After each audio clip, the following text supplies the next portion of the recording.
Welcome back to Veena's learning class. 6ാം ക്ലാസ്സിലെ basic സയൻസിൻ്റെ 6ാമത്തെ ചാപ്റ്റർ ആവും നിങ്ങളെ ടൈനി ചേമ്പേഴ്സ് ഓഫ് ലൈഫ് കേട്ടോ. 6ാം ക്ലാസ്സിലെ ബേസിക് സയൻസിൻ്റെ 6ാമത്തെ ചാപ്റ്റർ ആട്ടോ. ഏതാണ്? ജീവൻ്റെ കുഞ്ഞറകൾ, ജീവൻ്റെ ടൈനി ചേമ്പേഴ്സ് ഓഫ് ലൈഫ്, ജീവൻ്റെ കുഞ്ഞറകൾ. ഇതിനകത്തിൽ നമുക്ക് സെല്ലിനെ കുറിച്ചാവും നിങ്ങളെ പഠിക്കാനുള്ളത് കേട്ടോ. എന്താണ് സെല്ല് കേട്ടോ? സെല്ലെന്ന് വെച്ചാൽ എന്താണ് എന്നാണ് നമുക്ക് പഠിക്കാൻ പോകുന്നത്. കോശങ്ങൾ എന്നാൽ എന്താണ്, എന്താവും നിങ്ങളെ കോശങ്ങൾ എന്നാൽ എന്താ, എന്തു ഈ കോശങ്ങൾ നിങ്ങൾ സ്കൂളിൽ എടുത്തോ നിങ്ങളെ ഇത് എന്താണ് കോശങ്ങൾ അല്ലെങ്കിൽ എന്താണ് ഈ സെല്ലെന്ന് വെച്ച് കഴിഞ്ഞാൽ. അപ്പോൾ ഏതൊരു കാര്യം ഇതൊക്കെ കണ്ടുപിടിച്ച ആൾ കാണത്തില്ലേ കുഞ്ഞുങ്ങളെ, നമ്മൾ ഇന്നതുണ്ട് ഇന്ന കാര്യം ഉണ്ട് എന്നൊക്കെ എന്തായാലും ഒരാൾ പറഞ്ഞു കാണും അല്ലേ. അപ്പം അതാരാ പറഞ്ഞത്? ഈ സെല്ലല്ലേ, അറകൾ, ഇതെന്തുവാ, എങ്ങനെ, ഇതൊക്കെ ആരാ കണ്ടുപിടിച്ചേ ഇല്ലയോ? അതൊക്കെ ഒന്ന് അറിഞ്ഞിരിക്കണേ. ഈ സെല്ലല്ലെങ്കിൽ അറകളെന്ന് വെച്ചാൽ എന്താണ്? അപ്പം അതിൻ്റെ നോക്കൂ നിങ്ങളെ, ഇംഗ്ലീഷ് മീഡിയക്കാരെന്താ നോക്കിക്കേ. The cell was discovered by Robert Hooke in 1665. The cell was discovered by Robert Hooke in 1665. 1665 Robert ഹൂക്കാണ് കോശം ആദ്യമായിട്ട് കണ്ടുപിടിച്ചത്. നോക്കണേ, നമ്മളിപ്പോൾ എന്തെങ്കിലും ഒരു വസ്തു പറയുക, അത് എന്താണ് അല്ലേ, അത് ആരാ കണ്ടുപിടിച്ചത്, ആദ്യം അതാ അറിയണ്ടേ അല്ലേ. ഇതൊക്കെ ആരായി കണ്ടുപിടിക്കുന്നത് അല്ലേ. ഇവിടെ നോക്കൂ നിങ്ങളെ, നമ്മുടെ സെല്ലല്ലെങ്കിൽ കോശങ്ങൾ എന്നാൽ എന്ത്, ഒരു മാർക്കിൻ്റെ വളരെ പ്രധാനപ്പെട്ട ഒരു ചോദ്യം കേട്ടോ. സെല്ല് കണ്ടുപിടിച്ചത് ആരാണ്? റോബർട്ട് ഹൂക്കാണ് കേട്ടോ. 1665 അദ്ദേഹം കണ്ടുപിടിച്ചത് അല്ലേ. He observed a small portion of cork taken from an oak tree through a microscope designed by him. എന്താ കുഞ്ഞുങ്ങളെന്ന് വെച്ചാൽ, ഓക്ക് മരം ഉണ്ടല്ലോ കുഞ്ഞുങ്ങളെ, നമ്മുടെ ഈ പ്ലാവ്, ആഞ്ഞിലി അങ്ങനെയൊക്കെയുള്ള മരവി നല്ലപോലെ വിളഞ്ഞു നിൽക്കുമ്പം അതിൻ്റെ പുറത്തെ തൊലി ഉണ്ടല്ലോ, അതിങ്ങനെ ഇളകി ഇളകി വരുന്നതായിട്ട് നിങ്ങൾ ശ്രദ്ധിച്ചിട്ടുണ്ടോ? കണ്ടോ? അതിൻ്റെ പുറത്തെ ഏറ്റവും പുറത്തെ ഓരോ ഭാഗവും നല്ല കട്ടയായിട്ട് ചിലപ്പോൾ നിങ്ങൾ ശ്രദ്ധിച്ചാൽ നിങ്ങളുടെ അയ്യത്തൊക്കെ പോയി ഒന്ന് നോക്കണേ. അവിടെയൊക്കെ വലിയ മരങ്ങളൊക്കെ ഉണ്ടെങ്കിൽ, വലുതാവണമെന്നൊന്നുമില്ല, മിക്ക മരത്തിൻ്റെയും ഏറ്റവും പുറമേയുള്ള ആ തൊലി ഇങ്ങനെ ഇളകി മാറുന്നത് കാണാം. അപ്പം നമ്മുടെ റോബർട്ട് ഹൂക്ക് ഉണ്ടല്ലോ, ഒരു ദിവസം ഇങ്ങനെ അയ്യത്തൂടൊക്കെ നടന്നപ്പം അദ്ദേഹം കണ്ടു മരത്തിൻ്റെ ഇങ്ങനെ ഇളകി വരുന്നത്. അങ്ങനെ അദ്ദേഹം എന്ത് ചെയ്യുന്നറിയോ, അതിൻ്റെ ഒരു ചെറിയ ഇളകിയ ഒരു പീസ് ഇങ്ങനെ എടുത്തുകൊണ്ട് വന്നു. ഏത് മരത്തിൻ്റെ ആണെന്നറിയാമോ? ഓക്ക് ട്രീയുടെ. ഏത് മരത്തിൻ്റെ അദ്ദേഹം എടുത്തത്? ഓക്ക് ട്രീ എന്ന് പറയുന്ന കേട്ടോ, ഓക്ക് മരത്തിൽ നിന്നും ഒരു കോർക്കെന്ന് വെച്ചാൽ കുറച്ച് ഇച്ചിരി ഭാഗം കേട്ടോ, ഒരു അടർന്ന ഒരു ഭാഗം ഇങ്ങനെ എടുത്തിട്ട് അദ്ദേഹം എന്താണെന്നറിയോ, അദ്ദേഹം മൈക്രോസ്കോപ്പിൽ അദ്ദേഹം തന്നെ നിർമ്മിച്ച കേട്ടോ മൈക്രോസ്കോപ്പിലൂടെ അദ്ദേഹം അതിനെ എടുത്ത് നിരീക്ഷിച്ചു. സംഭവം മനസ്സിലാക്കണേ കുഞ്ഞുങ്ങളെ. ഇത് നിങ്ങൾ കാണാതെ പഠിക്കാനുള്ള ഇതാരാണ് കണ്ടുപിടിച്ചത്? Robert hook. അപ്പം അദ്ദേഹത്തിൻ്റെ അയ്യത്ത് പോയിട്ട് എന്താണ് ഒരു കോർക്ക്, ഇതൊക്കെ ഒന്ന് മനസ്സിലാക്കാൻ വേണ്ടിയാട്ടോ. കോർക്ക് എന്തോത്തിൻ്റെയാ? നമ്മുടെ ഓക്ക് ട്രീയുടെ കേട്ടോ, ഓക്ക് മരത്തിൽ നിന്നും എടുത്ത കോർക്കിൻ്റെ ഒരു ചെറിയ ഭാഗം അദ്ദേഹം എന്ത് ചെയ്തു, അദ്ദേഹം തന്നെ സ്വയം നിർമ്മിച്ച മൈക്രോസ്കോപ്പിലൂടെ എന്തെടുത്ത് നിരീക്ഷിച്ചു. എന്നിട്ടോ he found numerous area like tiny chambers. അദ്ദേഹം അതിലൂടെ എന്ത് കണ്ടുപിടിച്ചത്? ധാരാളം കണ്ടുപിടിച്ചു? ചെറിയ അറകൾ പോലെയുള്ള ധാരാളം ഭാഗങ്ങൾ അദ്ദേഹം അതിനകത്തുനിന്ന് കണ്ടുപിടിച്ചു കേട്ടോ. നമ്മുടെ ടെസ്റ്റിനകത്ത് അതിനെക്കുറിച്ചൊക്കെ ഉണ്ട്. ഇങ്ങനെ വട്ടമായിട്ട് ഒരുപാട് അറകൾ കേട്ടോ. Numerous areas like tiny chambers എന്ന് വെച്ചാൽ അറകൾ എന്നാണ് കേട്ടോ. ചെറിയ അറകൾ പോലെ എടുത്തോണ്ട് വന്ന ഓക്ക് ട്രീയുടെ ആ പീസിനകത്തിൽ അദ്ദേഹം കണ്ടു. അദ്ദേഹം അതിനൊരു പേര് കൊടുത്തു കേട്ടോ. He called it sella. അദ്ദേഹം കൊടുത്ത പേരെന്താ കുഞ്ഞുങ്ങളെ? സെല്ല എന്ന് അതിനൊരു പേരും കൊടുത്തു. സെല്ലെന്നല്ല, സെല്ല, CELLA എന്നൊരു പേരും അദ്ദേഹം അങ്ങിട്ട് കൊടുത്തു. The Latin word sella means എന്താ കുഞ്ഞുങ്ങളെ, ഇതിനെ ലാറ്റിൻ പദത്തിൽ ഈ സെല്ല എന്ന വാക്കിൻ്റെ അർത്ഥം തന്നെ എന്താണ്? സ്മാൾ റൂം എന്നാണ് കേട്ടോ. ചെറിയ മുറി എന്നാണ് ഇതിൻ്റെ അർത്ഥം. നൗ എന്നാൽ ഇപ്പോഴോ നമ്മൾ അതിനെ എന്ത് വിളിക്കുന്നു? We call it cell. നമ്മൾ അതിനെ എന്ത് വിളിക്കും കുഞ്ഞുങ്ങളെ? കോശം എന്ന് വിളിക്കുന്നു. ഇതൊക്കെ പഠിക്കണോ എന്ന് നിങ്ങൾക്കൊരു ചോദ്യം. അപ്പൊ കോശം എന്നാൽ എന്ത്? ഇത് ആരാണ് കണ്ടുപിടിച്ചത്? ഇത് എങ്ങനെയാണ് കണ്ടുപിടിച്ചതെന്ന് അറിയാൻ വേണ്ടിയാണ് പറഞ്ഞത് കേട്ടോ. ഇതിനകത്തിൽ ആരാണ് കണ്ടുപിടിച്ചതെന്ന് അറിഞ്ഞാൽ മതി. ഏത് വാക്കാണ് അദ്ദേഹം ഇട്ടത്? സെല്ല എന്ന വാക്കാണ് കേട്ടോ. അപ്പൊ ഇംഗ്ലീഷ് മലയാളം മീഡിയക്കാർ താണ്ടോ കുഞ്ഞുങ്ങളെ 1665 റോബർട്ട് ഹൂക്കാണ് കോശം കണ്ടെത്തിയത്. ഓക്ക് മരത്തിൽ നിന്നും എടുത്ത കോർക്കിന്റെ ഒരു ചെറിയ ഭാഗം സ്വയം നിർമ്മിച്ച മൈക്രോസ്കോപ്പിലൂടെ അദ്ദേഹം നിരീക്ഷിച്ചു. അതില് ചെറിയ അറകൾ പോലെയുള്ള ധാരാളം ഭാഗങ്ങൾ അദ്ദേഹം അതിനകത്തിൽ തന്നെ കണ്ടു. അദ്ദേഹം അതിനെ സെല്ല എന്ന് എന്ത് പേരാ വിളിച്ചത്? സെല്ല എന്ന പേര് വിളിച്ചു. സെല്ല എന്ന ലാറ്റിൻ പദത്തിന്റെ അർത്ഥം എന്ന് വെച്ചാൽ ചെറിയ മുറി എന്നാണ്. ഇന്ന് നമ്മൾ അതിനെ കോശം എന്ന് വിളിക്കുന്നു കേട്ടോ. ഇനി നിങ്ങൾ അറിയേണ്ട ഒരു കാര്യം ഞാൻ പറയട്ടെ നിങ്ങളെ. നമ്മൾ ഈ സെല്ലിനെ കുറിച്ച് ചോദിക്കുമ്പോഴേ കുറച്ച് കാര്യം അറിയണം കേട്ടോ. എന്താണ് കോശങ്ങൾ? നിങ്ങൾ വൺ വേഡ് മാർക്കിന് ചോദിക്കുമ്പോഴേ ഒന്നറിയണേ. എന്താവും നിങ്ങൾ ഈ കോശങ്ങൾ എന്ന് വെച്ച് കഴിഞ്ഞാൽ, അല്ലെ സെല്ല് എന്നാൽ എന്താണെന്നൊന്ന് ബേസ് അറിയണേ. ജീവന്റെ അടിസ്ഥാന ഘടകമാണ് കോശങ്ങൾ കേട്ടോ. നമ്മുടെ ജീവന്റെ അടിസ്ഥാന ഘടകമാണ് കോശങ്ങൾ. ആദ്യമായിട്ട് കോശത്തിനെ കണ്ടെത്തിയത് ആരാ? നമ്മളിപ്പോൾ പറഞ്ഞല്ലേ, റോബർട്ട് ഹുക്കാണ് കേട്ടോ. Robert hook. സെൽ എന്ന വാക്കിന്റെ അർത്ഥം തന്നെ നമ്മളിപ്പോൾ പറഞ്ഞു അല്ലേ, എന്താ? ചെറിയ മുറി, അറകൾ എന്നും അർത്ഥമുണ്ട് കേട്ടോ. നമ്മളിപ്പോൾ പറഞ്ഞ എന്താണ്? സെൽ എന്നാൽ ചെറിയ മുറി അല്ലേ, എന്താ സ്മാൾ റൂം, ചെറിയ മുറി, അല്ലെങ്കിൽ അതിന് വേറെ നമ്മൾ അറകൾ എന്നും പറയാം കേട്ടോ. സെല്ലിന്റെ അർത്ഥം എന്താവും നിങ്ങളെ? അറകൾ. റോബർട്ട് ഹുക്ക് ഇതിനെക്കുറിച്ചൊരു പുസ്തകം തന്നെ എഴുതി. അദ്ദേഹം ഞാൻ ഇതുപോലെ ഒരു ഓക്ക് മരത്തിൽ നിന്നും ഒരു ഇച്ചിരി ഇതെടുത്തായിരുന്നെന്നും അതിനകത്തുനിന്ന് ഞാൻ തന്നെ നിർമ്മിച്ച മൈക്രോസ്കോപ്പിലൂടെ ഞാൻ അതിനകത്ത് നിന്ന് സെല്ലിനെ കണ്ടുപിടിച്ചെന്നും ഒക്കെ ഉള്ളത് 1665 അദ്ദേഹം അതിനെക്കുറിച്ചൊരു ബുക്ക് തന്നെ എഴുതി അല്ലേ, ഒരു പുസ്തകം. അതിന്റെ പേരെന്താണെന്നറിയാമോ? മൈക്രോഗ്രാഫിയ എന്നാ കേട്ടോ. ഒന്ന് റഫായിട്ട് പഠിച്ചു വെച്ചിരുന്നു അത് കേട്ടോ. കാരണം എന്താണെന്നറിയോ, അടുത്ത വർഷം ഈ ചാപ്റ്റർ ഉണ്ട്. സെല്ലിനെ കുറിച്ച് അടുത്ത വർഷം നമുക്ക് പഠിക്കണ്ടേ. അപ്പൊ അതിനെക്കുറിച്ചായിട്ടോ മൈക്രോഗ്രാഫിയ. ഇനി സെല്ല് എന്നാൽ എന്തെന്നൊക്കെ നമ്മൾ പറഞ്ഞു അല്ലേ. ജീവന്റെ അടിസ്ഥാന ഘടകമാണ് ജെല്ലല്ല സെല്ല് കേട്ടോ. അപ്പം അപ്പൊ എന്താണെന്നറിയോ, ഇത് എന്തുപോയി സംഭവം അല്ലേ. അപ്പൊ അദ്ദേഹം എന്ത് ചെയ്യുന്നറിയോ, അതേപോലെ കെട്ടിക്കിടക്കുന്ന വെള്ളം, അതായത് സ്റ്റഗ്നന്റ് വാട്ടർ ഉണ്ടല്ലോ, അതിനകത്തുനിന്ന് അതിനെക്കുറിച്ചൊക്കെ നമ്മുടെ ടെസ്റ്റിൽ ഇനിയും പഠിക്കാനുണ്ട്. ആദ്യമായിട്ട് ജീവനുള്ള കോശത്തെ, നമ്മൾ ഈ കോശം സെല്ലെന്ന് പറഞ്ഞല്ലോ, ആദ്യമായിട്ട് ഈ കോശത്തിന് ജീവൻ ഉണ്ടെന്ന് കണ്ടുപിടിച്ച ആരാന്നറിയോ? സെല്ല് കണ്ടുപിടിച്ചു. കാരണം അദ്ദേഹം ഓക്ക് ട്രീയുടെ കുറച്ച് പീസ് എടുത്തോണ്ട് വന്നിട്ട് ഇത് സെല്ലാന്ന് കണ്ടുപിടിച്ചു. ആരാ? നമ്മുടെ റോബർട്ട് ഹൂക്ക് കണ്ടുപിടിച്ചു. പക്ഷെ ഈ സെല്ലിന് ജീവനുണ്ട് കേട്ടോ.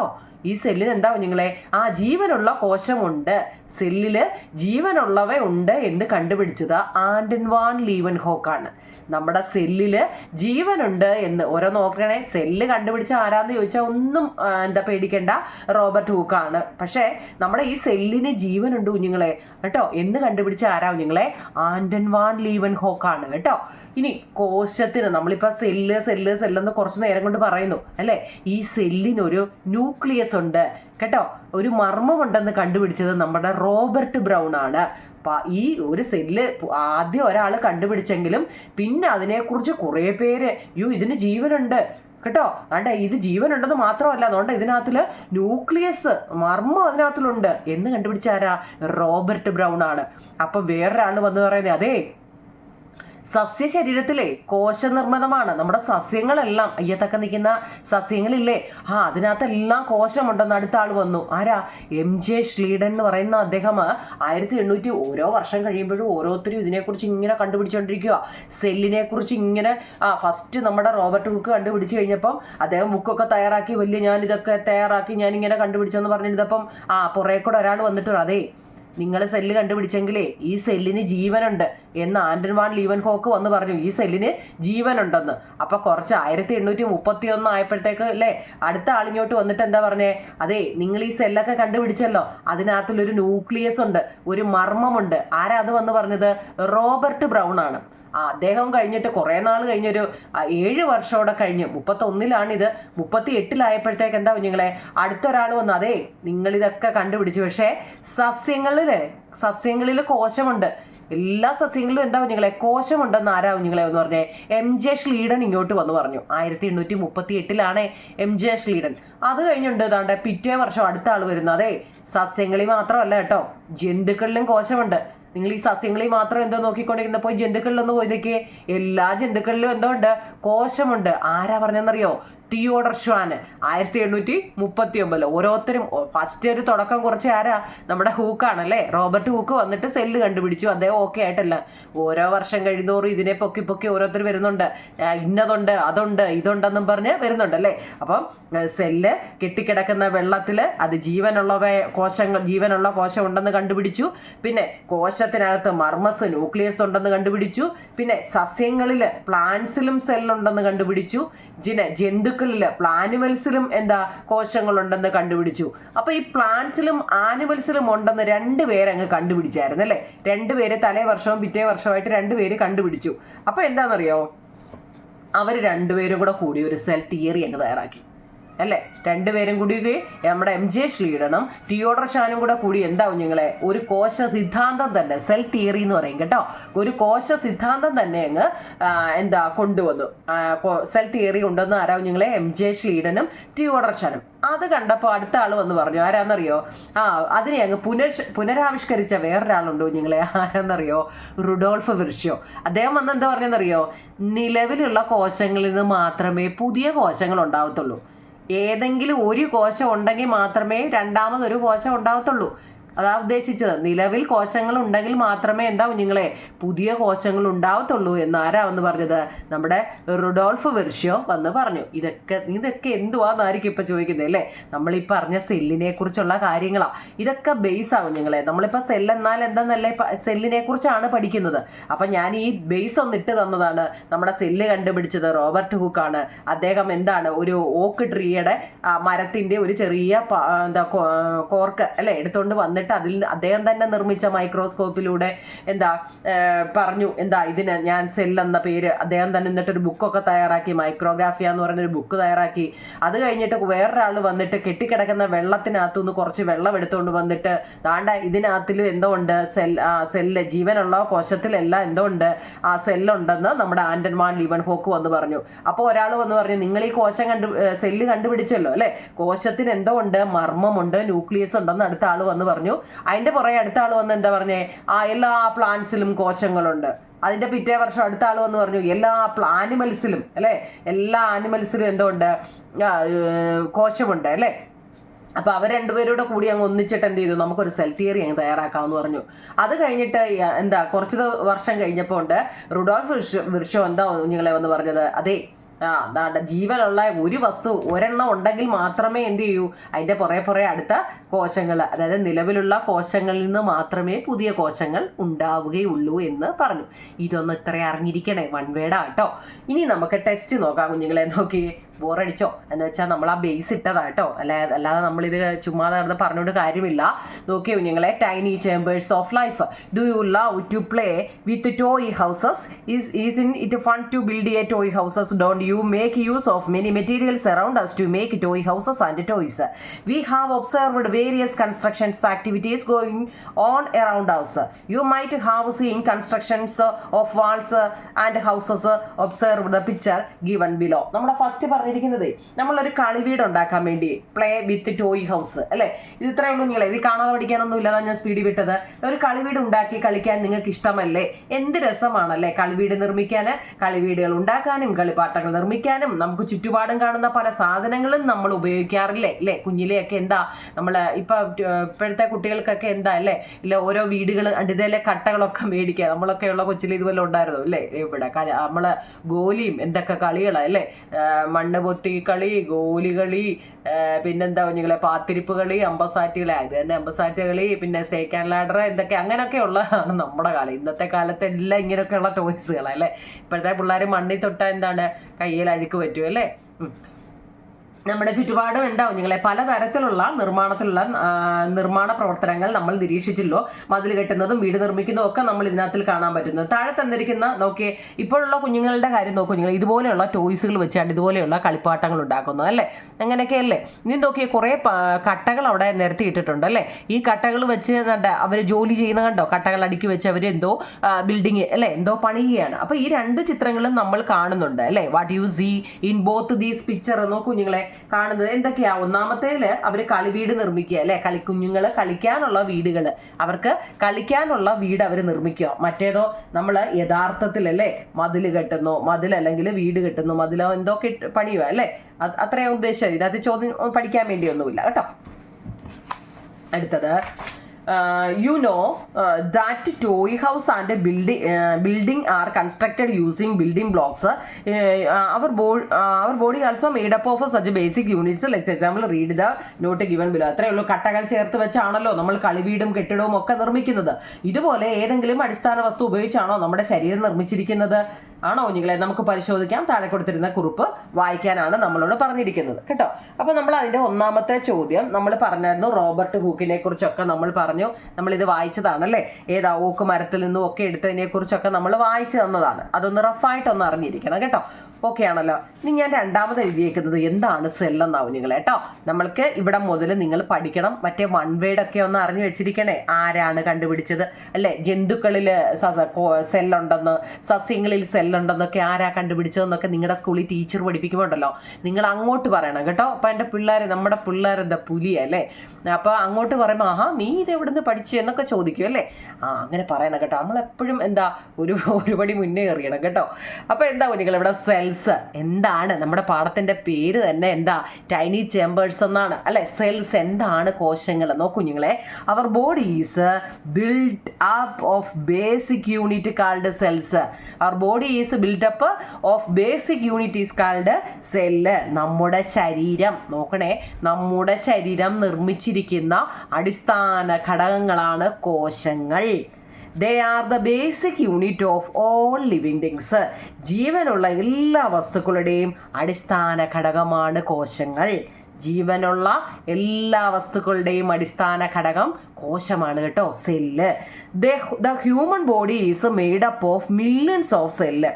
നമ്മുടെ മനുഷ്യ ശരീരം ഉണ്ടല്ലോ, നമ്മുടെ ഈ മനുഷ്യ ശരീരം നിർമ്മിച്ചിരിക്കുന്നത് കോടിക്കണക്കിന് കോശങ്ങൾ കൊണ്ടാണ്. നോക്കണേ കുഞ്ഞുങ്ങളെ, millions of cell made up of our human body അല്ലേ. നമ്മുടെ ശരീരം മെയ്ഡപ്പ് ഓഫ് പണിഞ്ഞിരിക്കുന്നത് അല്ലേ, നമ്മുടെ ശരീരം നിർമ്മിച്ചിരിക്കുന്നത് എന്താ കുഞ്ഞുങ്ങളെ, കോടിക്കണക്കിന് സെല്ല്. നമ്മൾ സെല്ലിനെ കുറിച്ചായിപ്പോൾ പറഞ്ഞത് അല്ലേ, കോടിക്കണക്കിന് സെല്ല് കൊണ്ടാണ്. പിന്നെയോ നോക്കിക്കേ, ഇവിടെ നോക്കൂ കുഞ്ഞുങ്ങളെ, there are many small and large organism around us.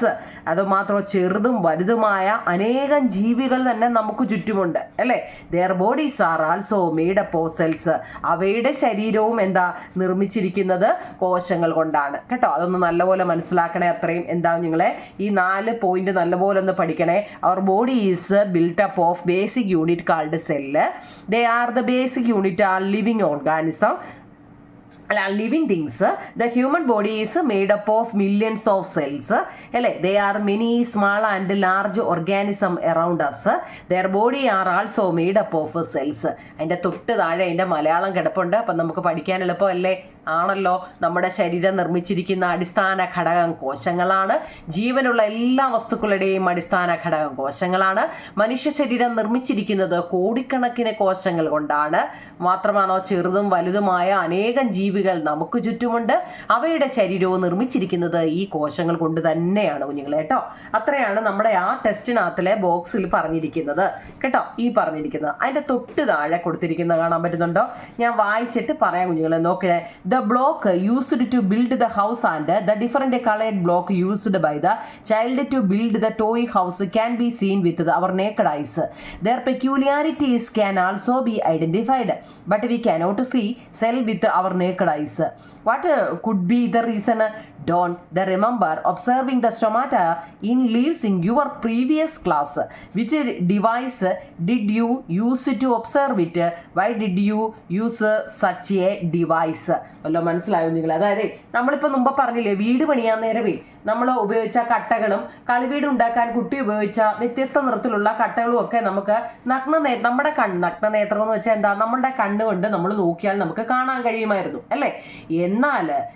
എന്നാൽ എന്താ കുഞ്ഞുങ്ങളെ നോക്കണേ, ഇവിടെ നമ്മുടെ സവിശേഷതകൾ തിരിച്ചറിയാൻ നമുക്ക് എന്താ, നമ്മുടെ നഗ്നനേത്രങ്ങൾ കൊണ്ട് കാണാൻ ഇതെല്ലാം നമുക്ക് കഴിയുമായിരുന്നു. എന്നാൽ കോശങ്ങളെ നമ്മളിപ്പോൾ സെല്ലിനെ കുറിച്ചല്ലേ പറയുന്നത്, ഈ സെല്ലുകൾ എന്താ കുഞ്ഞുങ്ങളെ നമ്മുടെ കണ്ണുകൊണ്ട് നഗ്നനേത്രങ്ങൾ കൊണ്ട്, നേക്കിഡ് ഐ എന്ന് വെച്ച് കഴിഞ്ഞാൽ എന്താ, നഗ്നനേത്രം നമ്മളിങ്ങനെ നേരെ നോക്കിയാൽ അല്ലേ, അതാ ഉദ്ദേശിച്ചത്, നഗ്നനേത്രങ്ങൾ കൊണ്ട് കാണാൻ നമുക്ക് കഴിയില്ല. കോശങ്ങളെ നമുക്ക് എന്താ കുഞ്ഞുങ്ങളെ നമ്മളിങ്ങനെ നേരെ നമ്മൾ നോക്കിയാൽ നമുക്ക് അതിനെ കാണാൻ കഴിയത്തില്ല. എന്തായിരിക്കും അതിന് കാരണം? നമ്മൾ സ്റ്റൊമാറ്റ അതാണ്ട് ഇലയുടെ കണ്ടോ കുഞ്ഞുങ്ങളെ, ഇലയുടെ കുറച്ച് ഭാഗം നമ്മൾ മൈക്രോസ്കോപ്പിലൂടെ എടുത്ത് കണ്ടോ, നമ്മുടെ ഇതൊക്കെ അറിയാമോ, ഫോട്ടോസിന്തസിസിന് നടക്കുന്നതും ഒക്കെ ഇലക്കകത്ത് വെച്ചാ അല്ലേ, ഇലകൾ വെച്ചാണ് ആഹാരം പാകം ചെയ്യുന്നതെന്നും അതിൻ്റെ ഓക്സിജൻ എടുക്കുകയും കാർബൺ ഡൈ ഓക്സൈഡ് പുറത്ത് വിടുകയും ഒക്കെ ചെയ്യുന്നതിനെ കുറിച്ചൊക്കെ ഒരുപാടുണ്ട് ഇലയെ കുറിച്ച് പഠിക്കാൻ അല്ലേ. അപ്പം ഇവിടെ നമ്മൾ മുൻ ക്ലാസ്സിൽ ഇലയിൽ സ്റ്റൊമാറ്റകൾ നമ്മൾ നിരീക്ഷിച്ചത് ഓർമ്മയുണ്ടോ? ഏത് ഉപകരണം ഉപയോഗിച്ചാണ് അത് നിങ്ങൾ നിരീക്ഷിച്ചത്? എന്തുകൊണ്ടാണ് അത്തരം ഉപകരണം ഉപയോഗിക്കേണ്ടി വന്നത് എന്നൊക്കെയാണ് നമ്മളോട് ചോദിച്ചേക്കുന്നത്. എന്തുകൊണ്ടാവും നിങ്ങളെ? അതായത് അതിൻ്റെ അർത്ഥം ഇവിടെ തന്നെയുണ്ട്. Cell are very tiny. നമ്മുടെ കോശങ്ങൾ എന്ന് വെച്ചാൽ അതിസൂക്ഷ്മങ്ങളാണ് കേട്ടോ. കോശങ്ങൾ എന്താവും നിങ്ങളെ അതിസൂക്ഷ്മങ്ങളാണ്. അതുകൊണ്ട് എന്താ, they cannot be seen using the hand lens. നമ്മൾ ഹാൻഡ് ലെൻസ് ഉപയോഗിച്ചുകൊണ്ടേ അവ നിരീക്ഷിക്കാൻ നമുക്ക് കഴിയത്തുള്ളൂ കേട്ടോ. അതുകൊണ്ട് എന്താ, നമുക്ക് ഇങ്ങനെ ഇലക്കകത്തിലോട്ട് നമ്മൾ ഇങ്ങനെ നേരെ നോക്കിയാൽ നമുക്ക് ആ പച്ച കളർ മാത്രമേ കാണാൻ പറ്റത്തുള്ളൂ. വേറെ വല്ലതും കാണാൻ പറ്റുമോ? ഇല്ല. നമ്മൾ എന്ത് ചെയ്യുന്നറിയോ, ലെൻസ് ഉപയോഗിച്ചിട്ട്. ഇനി അങ്ങോട്ട് നമ്മൾ അതിനെക്കുറിച്ചാണ് പഠിക്കാൻ പോകുന്നത്. How we can observe dum അല്ലേ. എങ്ങനെയാണ് നഗ്നനേത്രങ്ങൾ കൊണ്ട് കാണാൻ കഴിയാത്ത വസ്തുക്കളെ നമ്മൾ എന്തുകൊണ്ടാവും നിങ്ങളെ നോക്കുന്നത്? We use a microscope to observe things that cannot be seen by naked eyes കേട്ടോ. അതായത് നമുക്ക് കണ്ണുകൊണ്ട് ഇങ്ങനെ നമ്മൾ നോക്കിയാൽ നമുക്ക് കാണാൻ പറ്റാത്തതിനെ ഒക്കെ എന്ത് ചെയ്യുന്നു, നമ്മൾ മൈക്രോസ്കോപ്പിലൂടെയാണ് നമ്മൾ കാണുന്നത് അല്ലേ. നമുക്ക് കാണാൻ പറ്റാത്തതിനെയൊക്കെ നമ്മൾ എന്താ, മൈക്രോസ്കോപ്പ് ഉണ്ടോ, അതിനെക്കുറിച്ച് നമുക്ക് ഇതിനകത്തിൽ പഠിക്കാനുണ്ട് കേട്ടോ. മൈക്രോസ്കോപ്പിലൂടെയാണ് നമ്മൾ ഉപയോഗിക്കുന്നത് കേട്ടോ. അപ്പോൾ ഇനി നമുക്ക് മൈക്രോസ്കോപ്പ് എന്താണെന്നാണ് അടുത്ത പഠിക്കാനുള്ളത്. അപ്പോൾ നോക്കൂ കുഞ്ഞുങ്ങളെ, ഇവിടെ നമുക്ക് അതിനെക്കുറിച്ച് അത് കഴിഞ്ഞിട്ട് മൈക്രോസ്കോപ്പ് എന്നാൽ എന്തെന്ന് നമുക്ക് നോക്കാമേ.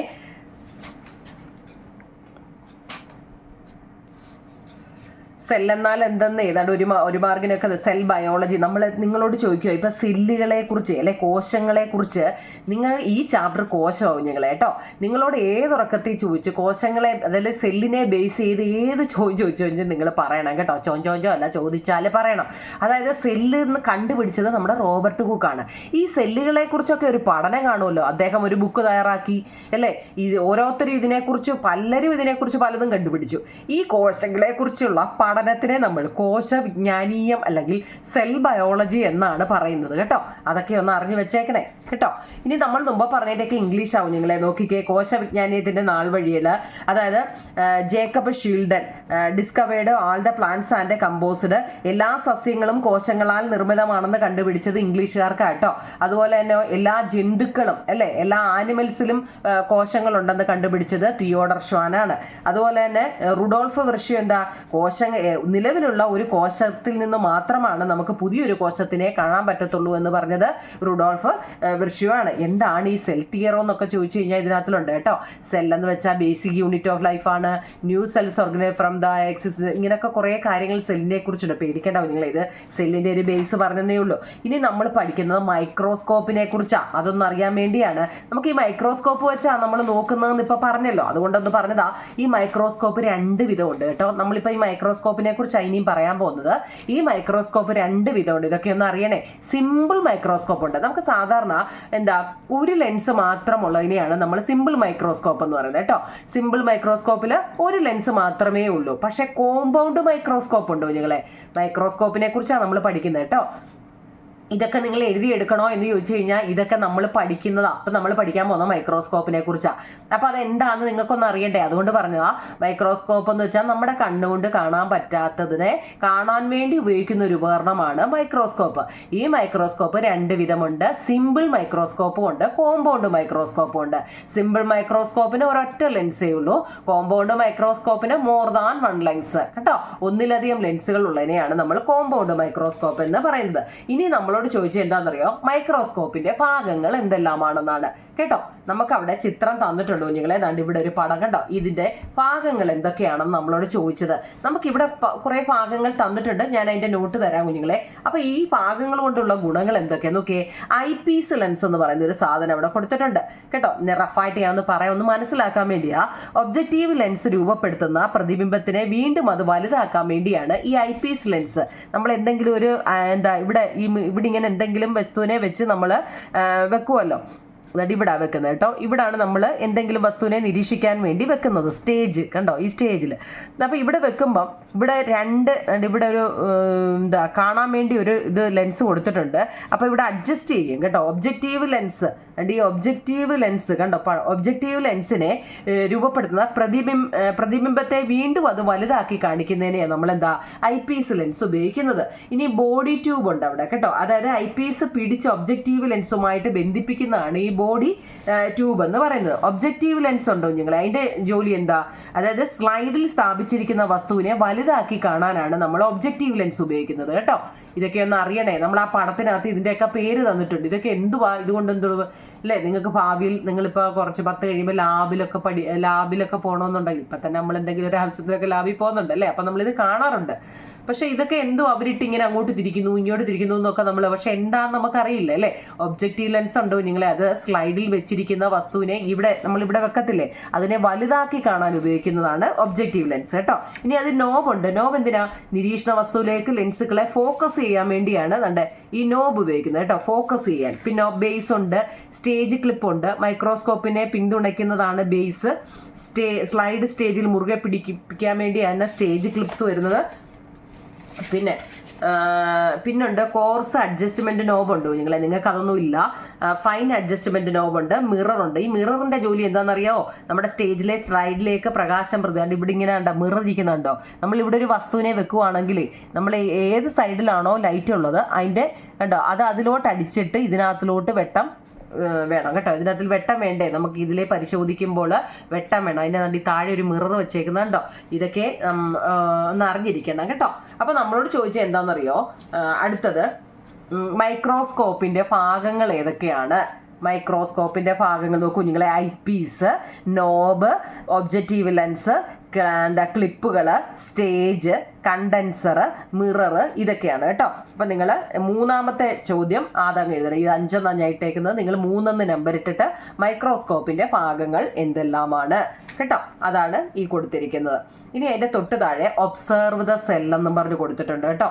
ഒബ്സർവ് ദ സെല്ല് എന്തോ എന്ന് വെച്ച് കഴിഞ്ഞാൽ നമുക്ക് നോക്കാം. അതായത് ഇത്രയേ ഉള്ളൂ കുഞ്ഞുങ്ങളെ. നമ്മൾ ഇവിടെ എന്താ ചെയ്യാനെന്ന് പറയുമോ, മൈക്രോസ്കോപ്പ് ഉപയോഗിച്ചിട്ട് മനുഷ്യ ശരീരത്തിലെ ചില കോശങ്ങൾ നിരീക്ഷിച്ചാലോ എന്നാണ് നമ്മളോട് ചോദിച്ചത്. കോശങ്ങൾ അനായാസം എടുക്കാൻ പറ്റുന്ന ശരീരഭാഗമാണ് നമ്മുടെ കവിളിന്റെ ഉൾവശം. നമ്മുടെ വായ്ക്കകത്തുണ്ടല്ലോ, കവിളിന്റെ ഉൾവശം എടുത്തിട്ട് ഇനി നമ്മൾ ഈ മൈക്രോസ്കോപ്പിലൂടെ എങ്ങനെ പരിശോധിക്കുമെന്നൊന്ന് നോക്കാനായിട്ടോ. നമ്മുടെ കവിളിന്റെ ഉൾവശം എടുക്കണം കുഞ്ഞുങ്ങളെ. എന്നിട്ട് ആ കവിളിന്റെ ഉൾവശത്ത് നിന്ന് ഒരിച്ചിരി കോശങ്ങൾ ഇങ്ങനെ നമ്മളിങ്ങനെ ഉരയ്ക്കുമല്ലോ, ഇങ്ങനെ ഉരയ്ക്കുമ്പോൾ ചെറുതായിട്ട് അവിടെ നിന്ന് ഇങ്ങനെ ചെറിയ ഒരു ഇച്ചിരി മതി. അത് എടുത്തിട്ട് എന്ത് ചെയ്യുക, എങ്ങനെയാണെന്ന് അത് എങ്ങനെ എടുത്ത് പരിശോധിക്കുമെന്നാണ് ഇനി നമ്മൾ പഠിക്കാൻ പോകുന്നത്. അതാണ് ഇവിടെ പറഞ്ഞിരിക്കുന്നത് കേട്ടോ.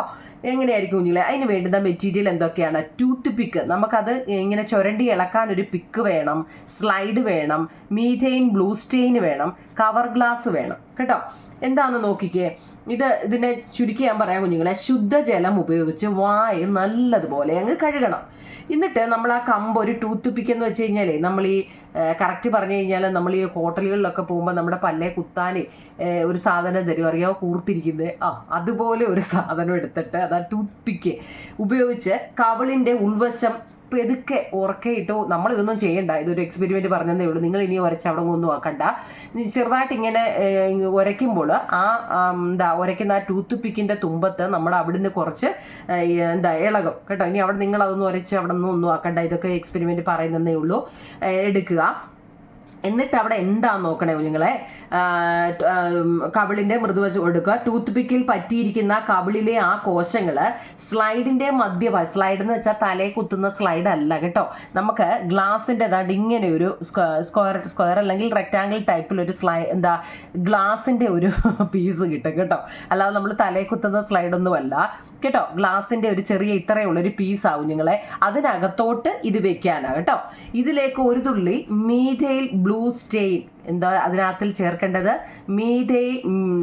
മെഥിലിൻ എന്നാട്ടോ, ഞാൻ ഇവിടെ മീഥൈൽ എന്നാണ് തോന്നുന്നത്, മെഥിലിൻ എന്നാട്ടോ. മെഥിലിൻ ബ്ലൂ സ്റ്റെയിൻ ഒഴിക്കുക. അതിനുശേഷം ഈ ആദ്യമേ നമ്മൾ വായിൽ നിന്നും ഇവിടെ ആയിരുന്നു കവിളിൻ്റെ ഉൾവശത്തു നിന്നും എടുത്തത് ആ ഗ്ലാസിൻ്റെ മണ്ടയ്ക്ക് വെക്കുക. അതിൻ്റെ മുകളിൽ ഈ മെഥിലിൻ ബ്ലൂ സ്റ്റെയിൻ ഒഴിക്കുക. എന്നിട്ട് നമ്മൾ ആ അടി വെച്ച ഗ്ലാസ് ഉണ്ടല്ലോ, അതുപോലെ ഒരു ഗ്ലാസ്സിനെ അതിൻ്റെ മണ്ടയ്ക്ക് എടുത്ത് വെക്കണം കേട്ടോ. ആ കവർ ഗ്ലാസ് കൊണ്ട് അങ്ങ് മൂടുക. ഈ സ്ലൈഡ് മൈക്രോസ്കോപ്പിൽ വെച്ച് നിന്നിട്ട് നിരീക്ഷിക്കുക. നിരീക്ഷിച്ച കോശങ്ങളെ നമ്മൾ വരയ്ക്കാൻ ശ്രമിക്കുക എന്നതാണ്. അതിൻ്റെ പടമാണ് ഈ കൊടുത്തേക്കുന്നത്. നിങ്ങൾ ഇനി അതൊന്നും അവിടെ ഒന്നും ചൊറിഞ്ഞു മാന്തി ഒന്നും ചെയ്യണ്ട കേട്ടോ. അതിങ്ങനെ കിട്ടും എന്നൊന്ന് പഠിച്ചാൽ മതി കേട്ടോ, വെറുതെ എന്തിനാ അല്ലേ. അപ്പം നോക്കിയോ നിങ്ങൾ, ഇവിടെ കവിളിലെ കോശങ്ങൾ നിങ്ങൾ നിരീക്ഷിച്ചല്ലോ, അതിന് ഏതൊക്കെ ഭാഗങ്ങളുണ്ടെന്ന് ചിത്രത്തിന്റെ സഹായത്തോടെ നമുക്ക് മനസ്സിലാക്കാം. ഇപ്പോൾ നിങ്ങൾ നിരീക്ഷിച്ചത് ജന്തുകോശമാണ് കേട്ടോ, ആനിമൽസിന്റെ ആണ്. സസ്യങ്ങളും ഇനി ഇവിടെ നമ്മൾ പറഞ്ഞൊക്കെ ആനിമൽ സെല്ലിന്റെ ആണ് ഈ പറഞ്ഞിരിക്കുന്നത് കേട്ടോ, ആനിമൽ സെല്ലിന്റെ ആണ് ഈ പറഞ്ഞിരിക്കുന്നത്. എന്നാൽ അവർ പറയുന്നുണ്ട് ഇതുപോലെ പ്ലാന്റ് സെല്ലിലും കാണുമല്ലോ അല്ലെ. മുമ്പ് നമ്മൾ പറഞ്ഞില്ലേ ആനിമൽ സെല്ല് കണ്ടുപിടിച്ചത് ആര്, പ്ലാന്റ് സെല്ല് കണ്ടുപിടിച്ചത് ആരെ അല്ലേ, അതൊക്കെ പഠിച്ചതാ. അപ്പൊ ഈ ആനിമൽസിൽ ഇതുണ്ടെന്ന് പറയാം, അതുപോലെ സസ്യങ്ങളിലും കാണുമല്ലോ അല്ലേ. അവയും ഇതുപോലെയുള്ള കോശങ്ങൾ കൊണ്ടായിരിക്കുമോ നിർമ്മിച്ചിരിക്കുന്നത്, നിങ്ങൾ ഊഹിച്ചെഴുതാൻ കേട്ടോ. അങ്ങനെ ഒരെണ്ണം ചോദിച്ചിട്ടുണ്ട്. അതിന്റെ തൊട്ട് താഴെ നമ്മളിപ്പം അടുത്ത ഉള്ളിയുടെ കാര്യമായി കുഞ്ഞുങ്ങളെ ചോദിച്ചേക്കുന്നത് കേട്ടോ, ഒനിയൻ. ഉള്ളിയുടെ ഇപ്പം നമ്മളെന്താ കവിളിൻ്റെ വായ്ക്കകത്ത് കവിളിനകത്തിട്ട് ടൂത്ത് പിക്ക് ഉപയോഗിച്ചിട്ട് ചുരണ്ടിയിട്ട് അതെടുത്തൊരു സ്ലൈഡിൽ വെച്ചിട്ട് അതിൻ്റെ മണ്ടയ്ക്ക് എന്താ ഉപയോഗിച്ചതെന്നൊന്ന് പഠിച്ചു വെച്ചേക്കണേ നിങ്ങൾ കേട്ടോ. മെഥിലിൻ ബ്ലൂ സ്റ്റെയിൻ ആണ്, മെഥിലിൻ ബ്ലൂ സ്റ്റെയിൻ ഉപയോഗിച്ചാണ് കേട്ടോ, ഉപയോഗിച്ചിട്ട് എന്താണ് എന്നുള്ളത് ഈ പടമാണ്. നോക്കൂ നിങ്ങളെ, ഇവിടെ ഏത് സെല്ലാണ് നമ്മൾ പഠിച്ചത്, ആനിമൽ സെല്ലാണ്. ആനിമൽ സെല്ലിനകത്തിൽ ന്യൂക്ലിയസ് ഉണ്ട്, സെൽ മെംബ്രെയിൻ ഉണ്ട്, സൈറ്റോപ്ലാസം ഉണ്ട് കേട്ടോ. ആനിമൽ സെല്ലിനകത്ത് എന്തൊക്കെയുണ്ടെന്ന് ഈ 3 ഒന്ന് പഠിച്ചു വെച്ചേക്കണേ. ന്യൂക്ലിയസ് ഉണ്ട്, സൈറ്റോപ്ലാസം ഉണ്ട്, സെൽ മെംബ്രെയിൻ ഉണ്ട് കേട്ടോ. അങ്ങനെയാണെങ്കിൽ അവർ അടുത്ത ഒരെണ്ണം പറഞ്ഞിട്ടുണ്ട് ഒനിയനകത്തിൽ എങ്ങനെയാണെന്ന്. നോക്കൂ നിങ്ങളെ, അതിന് ഉള്ളി വേണം കേട്ടോ, മുറിക്കാനുള്ള ബ്ലേഡ് വേണം, പിന്നെ 4 സ്റ്റെപ്സ് വേണം, നീഡിൽ വേണം, ഒരു വാച്ച് ഗ്ലാസ് വേണം, പിന്നെ വേണ്ടുന്നത് സഫ്രാനിൽ സ്റ്റെയിൻ ആണ് കേട്ടോ. അതിന് വേണ്ടുന്ന ഏത് സ്റ്റെയിനാ, മറ്റേടത്ത് ഏതായിരുന്നു, മെഥിലൈൻ അല്ലേ, മെഥിലിൻ ബ്ലൂ സ്റ്റെയിൻ ആയിരുന്നു നമ്മൾ കവിളിൻ്റെ എടുത്തപ്പോൾ ഒഴിച്ചു കൊടുത്തത്. പക്ഷെ ഉള്ളിക്ക് ഒഴിച്ചു കൊടുക്കുന്ന നോക്കൂ നിങ്ങളെ, ഏതാണ്, പേരൊന്ന് നോക്കണേ, സഫ്രാനിൻ സ്റ്റെയിൻ ആണ് കേട്ടോ. പിന്നെ ഗ്ലിസറിന്, ശുദ്ധജലം, cover glass, tissue paper, slide, ഇതൊക്കെ ഇതിന് വേണം കേട്ടോ. നോക്കിക്കേ, അവിടെ വൃത്തിയാക്കിയ ഒരു ഉള്ളി എടുക്കുക. മറ്റേ നമ്മൾ നല്ലപോലെ കഴുകിയിട്ടാണ് അവിടെ എടുത്തത്. ഇതും അതുപോലെ നല്ലപോലെ വൃത്തിയാക്കിയിട്ട് ഒരു ഉള്ളി എടുക്കുക കേട്ടോ. ആ ഉള്ളിയിൽ നമ്മൾ 4 സ്റ്റെപ്സ് ഉപയോഗിച്ച് ഒരു നേരിയ പാളി അവിടെ നിന്ന് വേർതിരിച്ചെടുക്കുക. ഇത് ചെറിയ കഷ്ണങ്ങളാക്കി എന്നിട്ട് മുറിച്ചിട്ട് ഒരു ഗ്ലാസ്സിൽ, മുമ്പ് നമ്മൾ പറഞ്ഞ പോലെ ഒരു ഗ്ലാസ്സിലെടുത്ത് നേർപ്പിച്ച ആ ഗ്ലാസിൻ്റെ മണ്ടലോട്ട് ഈ ഉള്ളിയുടെ ഒരു ഇച്ചിരി ഭാഗം എടുത്ത് വെച്ചിട്ടുണ്ടല്ലോ. സഫ്രാനിൻ സ്റ്റെയിന് എന്താണ് ഒഴിച്ചു കൊടുത്തത്, മുമ്പ് നമ്മൾ കവിളിൻ്റെ അതിന് ഉപയോഗിച്ച് കൊടുത്തത് എന്താണ്, ഉള്ളിക്ക് ഉപയോഗിച്ച് കൊടുത്തത് എന്താണെന്ന് നോക്കണേ നിങ്ങൾ. അത് ഒഴിച്ചു കൊടുത്തിട്ട് കുറച്ച് സമയത്തിന് ശേഷം ഈ സ്റ്റെയിൻ പിടിച്ച 2-3 കഷ്ണം എടുത്ത് നമ്മൾ ഇതുപോലെ വാച്ച് ഗ്ലാസ്സിലെടുത്ത് ശുദ്ധജലത്തിലെടുത്തിടുക. കുറച്ചു നേരം വെച്ചതിന് ശേഷം നല്ല ശുദ്ധമായ വെള്ളത്തിലോട്ട് ഇത് എടുത്തിടുക. അതിൽ നിന്നും ഒരു കഷ്ണം എടുത്ത് നമ്മൾ സ്ലൈഡിലെ ഗ്ലിസറിലെടുത്ത്, ഗ്ലിസറിൻ കണ്ടിട്ടുണ്ടോ നിങ്ങളെ, വെള്ളം പോലെ ഇരിക്കുന്ന ആ ഗ്ലിസറിനകത്തിലെടുത്ത് വെക്കാനാണ് പറഞ്ഞിരിക്കുന്നത്. എന്നിട്ടോ അതിൻ്റെ പടം കൊടുത്തിട്ടുണ്ട്. എന്നിട്ട് എന്തോ ചെയ്യണം, ഈ നീഡിലിൻ്റെ സഹായത്തോടെ നമ്മൾ ആ കൈകൊണ്ട് പിന്നെ തൊടരുത് കേട്ടോ. കൈകൊണ്ട് തൊട്ടാൽ നമ്മുടെ കയ്യിലെ അണുക്കളൊക്കെ അപ്പം ആദ്യം വരും. അപ്പം കൈകൊണ്ട് തൊടാതെ നീഡിലിൻ്റെ സഹായത്തോടെ ഒരു കവർ ഗ്ലാസ് കൊണ്ട് ഇതിനെ അങ്ങ് മൂടുക. അധികമുള്ള ഗ്ലിസറിൻ, അപ്പം ഒരു ഗ്ലാസ് എടുത്തിട്ട് ഉള്ളി അതിനകത്തിൽ വെച്ചിട്ട് അതിനകത്തിൽ എന്തായിരുന്നു ഉപയോഗിക്കുന്നത്, എന്തായിരുന്നു ആ പേര് മറക്കല്ലേ കേട്ടോ, സഫ്രാനിൻ സ്റ്റെയിൻ ഉപയോഗിക്കുക കേട്ടോ. സഫ്രാനിൻ സ്റ്റെയിൻ ആണ് ഉപയോഗിച്ച് ഒഴിക്കുക.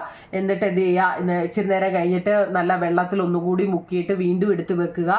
നമ്മുടെ കൈ കൊണ്ട് ഇതെടുത്ത് വെക്കരുതെന്ന് പറയുന്നുണ്ട്. ഏതെങ്കിലും നീഡിൽ സൂചിയോ എന്തെങ്കിലും അതുപോലെയുള്ള ഏതെങ്കിലും ഒരു സാധനം വെച്ച് വേണം എടുക്കാൻ. എന്നിട്ട് വീണ്ടും അതേപോലെയുള്ള ഒരു ഗ്ലാസ് അല്ലെ അടിയിൽ വെച്ച് അതേ ഒരു ഗ്ലാസ് വെച്ച് ഇതങ്ങ് മൂടുക.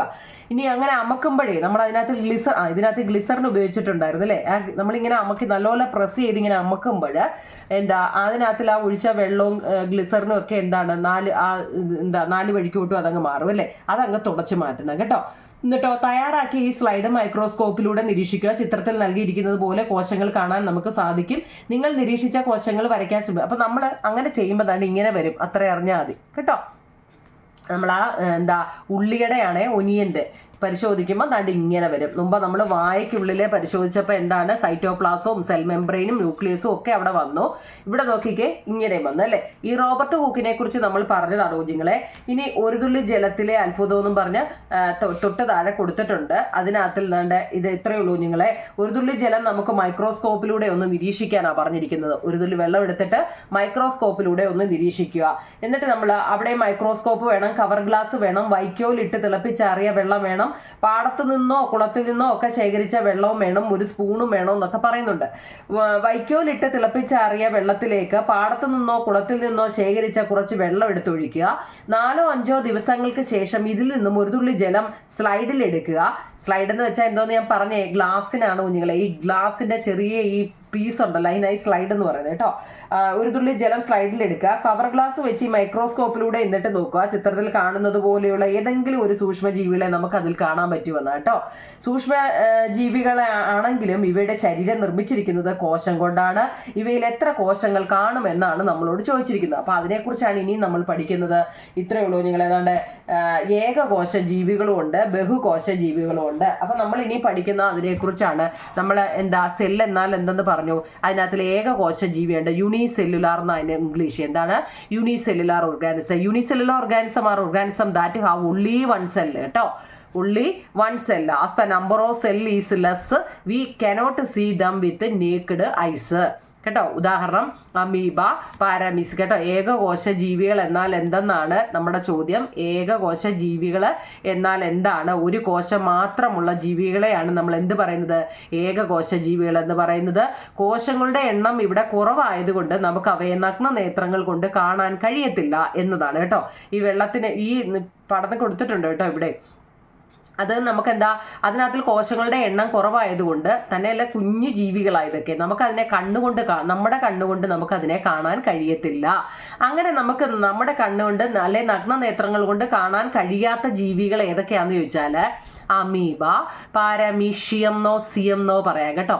പാരാമീസിയം എന്ന് വേണേൽ പറയാം, ഷിയം, പാരാമീഷ്യം, യൂഗ്ലീന എന്നിവയൊക്കെയാണ് കേട്ടോ. അതിൻ്റെ മലയാളംകാർക്ക് കുഞ്ഞുങ്ങളെ ഇതാണ് കേട്ടോ. യൂഗ്ലീന ഒരു കോശം മാത്രമുള്ളതിനെ കേട്ടോ. എൻ്റെ മലയാളം ഞാൻ എഴുതിയില്ലായിരുന്നു അല്ലേ. ഓക്കെ, മലയാളം ഉണ്ട്. പാരാമീഷ്യം, യൂഗ്ലി, അതിൻ്റെ അപ്പുറത്ത് വേറെ ഉണ്ട്. അപ്പോൾ അതുപോലെ തന്നെ ഒരു കോശം മാത്രമുള്ളതിനെ ഏകകോശമാണെങ്കിൽ ഒന്നിൽ കൂടുതലുള്ളതിനെ നമുക്ക് എന്ത് പറയാം? ബഹുകോശ ജീവികൾ അല്ലേ. അതെന്താ? An organism whose body is made up of more than one cell is a multicellular organism. We can see multicellular organism with naked eyes as they have numerous cell. ഒന്നിലധികം കോശങ്ങൾ കൊണ്ട് ശരീരം നിർമ്മിക്കപ്പെട്ട ജീവികളെയാണ് നമ്മൾ ബഹുകോശ ജീവികൾ എന്ന് പറയുന്നത്. ധാരാളം കോശങ്ങളുള്ള ബഹുകോശ ജീവികളെ നമുക്ക് നഗ്ന നേത്രങ്ങൾ കൊണ്ട് കാണാൻ കഴിയും. അതായത് നമ്മൾ ഈ ഏകകോശ ജീവിക്ക് ഉദാഹരണമാണ് നിങ്ങളെ ഈ പറഞ്ഞേക്കുന്നത്. ഇത് നമ്മുടെ കണ്ണുകൊണ്ട് കാണാൻ കഴിയത്തില്ല. അതാണ് പാരാമീഷ്യം, യൂഗ്ലീന, അമീബ, ബാക്ടീരിയ, ഇതൊക്കെ ഉണ്ട് കേട്ടോ. ബാക്ടീരിയ ഉണ്ട്. അതുപോലെ തന്നെ ഇതൊക്കെ നമുക്ക് കണ്ണുകൊണ്ട് കാണാൻ പറ്റത്തില്ലേ? ഒരു മീനിനെയും തവളയും ആ ക്രീമും ഇതിനെയൊക്കെ നമുക്ക് കാണാൻ പറ്റും. അതെന്താണ്? മൾട്ടി സെല്ലുലാർ ഓർഗാനിസം ആണ്. ഓക്കെ ആണോ നിങ്ങളെ? എത്രയും ഇനി അങ്ങനെയാണെങ്കിൽ മൈക്രോസ്കോപ്പിന്റെ നമ്മൾ പറഞ്ഞു ഡിഫറൻസ് ബിറ്റ്വീൻ, ഇത് അതിന്റെ ടെസ്റ്റിലെ ഒരു ചോദ്യം ഞങ്ങളെ ഇതൂടെ നമുക്ക് വൈൻഡപ്പ് ചെയ്ത്. Difference between unicellular organism and multicellular organism. ഏകകോശ ജീവികളും ബഹുകോശ ജീവികളും തമ്മിലുള്ള വ്യത്യാസം എന്ത്? നമ്മൾ പഠിച്ചു ഏകകോശ ജീവികൾ എന്ന് വെച്ചാൽ നമുക്ക് കണ്ണുകൊണ്ട് കാണാൻ പറ്റത്തില്ല അല്ലേ. Consist of a single cell, ഒരു കോശം മാത്രമേ ഉള്ളൂ. നമ്മൾ ആ പറഞ്ഞ അമീബ, പാരാമീസിയം, യൂഗ്ലീന ഇതിനൊക്കെ ഒരു കോശം മാത്രമേ ഉള്ളൂ. അപ്പോൾ ഒന്നിൽ കൂടുതലുള്ളതിനെ നമ്മൾ എന്ത് പറയും? മൾട്ടി സെല്ലുലാർ അല്ലെ. Consist of more than one cells അല്ലേ. ഒന്നിലധികം ഒന്നിലധികം കോശങ്ങൾ അടങ്ങിയിരിക്കുന്നു. ഇനി സിമ്പിൾ ബോഡി ഓർഗാനിസം ആയിരിക്കും ഏതാ? യൂണിസെല്ലുലാർ. ഏകകോശ ജീവിക്ക് എപ്പോഴും എന്താ? സിമ്പിൾ ബോഡിയാണ് അല്ലേ? ലളിതമായ ശരീരഘടനയാണ്. പക്ഷെയോ മൾട്ടി സെല്ലുലാർ അല്ലെങ്കിൽ ബഹുകോശത്തിനോ കോംപ്ലക്സ് ബോഡി ആയിരിക്കും. പഠിക്കാൻ എളുപ്പമാവും നിങ്ങളെ. ഉള്ളി 1 സെല്ല്, ഇത് സിമ്പിൾ ബോഡി. ഇതോ മോർ ദാൻ 1 സെല്ല്, ഇത് കോംപ്ലക്സ് ബോഡി. രണ്ടെണ്ണം ഓക്കെ അല്ലേ? ഇനി നോക്കിയേ, യൂണിസെല്ലുലാറിൽ ഇനി നിങ്ങൾ രണ്ട് കേൾക്കാത്ത വാക്കുകളായിരിക്കാം കുഞ്ഞുങ്ങളെ. പ്രോ ക്യാരിയോട്ടും യു ക്യാരിയോട്ടും കേട്ടോ. ഇതൊന്ന് പഠിച്ചു വെച്ചേക്കണേ. ഇതിനെക്കുറിച്ചുണ്ട്. Pro ക്യാരിയോട്ടുകളും U ക്യാരിയോട്ടുകളും ഏതിനകത്തിലാ? യൂണിസെല്ലുലാറിനകത്തിലുണ്ട്. പക്ഷേ മൾട്ടി സെല്ലുലാറിൽ യു ക്യാരിയോട്ടുകൾ മാത്രമേ കാണത്തുള്ളൂ കേട്ടോ. അതൊന്ന് പഠിച്ചു വെച്ചേക്കണേ. അതുപോലെ തന്നെയാണ് ഏതാ? യൂണിസെല്ലുലാറിന് എക്സാമ്പിളാണ് ബാക്ടീരിയ, അമീബ, പാരാമീഷ്യം, ഈസ്റ്റ് എന്നിവയെല്ലാം. എന്നാൽ എന്താ മൾട്ടി സെല്ലുലാറിനോ? ഹ്യൂമണും ആനിമൽസും പ്ലാന്റ്സും എല്ലാം, മനുഷ്യനും മൃഗങ്ങളും സസ്യങ്ങളും എല്ലാം മൾട്ടി സെല്ലുലാറിന് എക്സാമ്പിളാണ്. ഓക്കെ ആണോ നിങ്ങളെ? നമുക്ക് ഇത്ര ഈ ഫസ്റ്റ് പാർട്ട് നിർത്താം കേട്ടോ. നമ്മൾ ഇവിടെ വരെ. ഇനി നമ്മൾ ഇൻറ്റു ദ സെല്ലിനകത്തോട്ട് പിന്നെ പോവാം. ഇപ്പം നമ്മൾ ഇത്രയാണ് പഠിച്ചത്. എന്തെങ്കിലും സംശയം ഉണ്ടെങ്കിൽ പറയണം കേട്ടോ. ഞാൻ പറഞ്ഞതിലോ എന്തെങ്കിലും തെറ്റുകളുണ്ടെങ്കിൽ ഒന്ന് ക്ഷമിച്ചേക്കണം നിങ്ങൾ. ഞാൻ വായിച്ചതിലൊക്കെ തെറ്റോ ഒക്കെ ഉണ്ടെങ്കിൽ അങ്ങ് വിട്ടേരാം കേട്ടോ. ഒന്നും തെറ്റിയില്ല എന്നാണ് എൻ്റെ വിശ്വാസം. അപ്പം നമ്മൾ ടെസ്റ്റിലെ 1 വേർഡുകൾ ഞാൻ അഡീഷണൽ കുറേ പറഞ്ഞായിരുന്നു കേട്ടോ. അതൊക്കെ ഇമ്പോർട്ടൻ്റ് ആയതുകൊണ്ടാണ് ഇതിനകത്തിൽ പറഞ്ഞത്. അപ്പം നിങ്ങൾ അത് വൃത്തിയായിട്ട് പഠിക്കുക. നമുക്ക് അടുത്ത പാർട്ട് 2 കാണാം കേട്ടോ. ഓക്കെ നിങ്ങളെ, താങ്ക് യു.